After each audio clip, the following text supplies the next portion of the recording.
ठंडीने लई हवामान विभागनी आगाही आगामी 7 दिवस तापमान यथावत रहेशे। राज्यमां उत्तर पूर्व पूर्वना पवन फूंकाई रह्या छे। अमदावादनुं लघुत्तम तापमान 19 डिग्री रहेવાની शक्यता। नलियानुं लघुत्तम तापमान 11 डिग्री नोंधायुं। आगामी 5 दिवस लघुत्तम तापमाનમાં કોઈ મોટો ફેરફાર થવાની શક્યતા નથી। ગુજરાતમાં આગામી 5 દિવસ હવામાન શુષ્ક રહેવાની આગાહી। હાલ ગુજરાતમાં વરસાદની કોઈ શક્યતા નથી।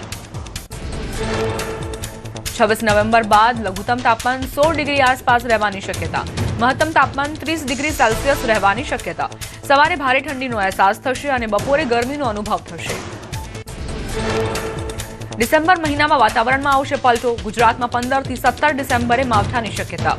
આગામી 15 થી 17 ડિસેમ્બર સુધી રાજ્યના કેટલાક ભાગોમાં વાદળછાયું વાતાવરણ રહેશે।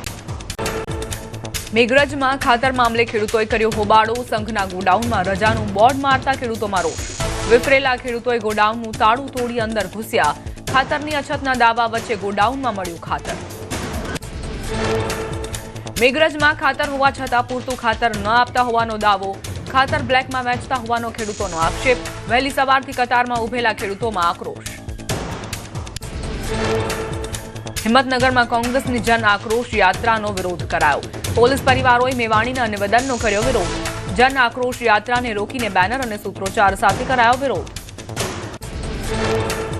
છોટાઉદેપુરના કવાંટ ખાતે કરા નદી પર આવેલા પુલ પર અનોખો વિરોધ। આમ આદમી પાર્ટીના નેતા અને આદિવાસી સમાજના લોકોએ કર્યો વિરોધ। પુલના ગાબડા પર ફૂલ ચડાવીને રામધૂન કરી અનોખો વિરોધ કર્યો। હવામાન વૈજ્ઞાનિક અશોક દેસાઈએ ઠંડીને લઈને કરી આગાહી। આ વર્ષે માર્ચ સુધી જોવા મળશે ઠંડીનું જોર।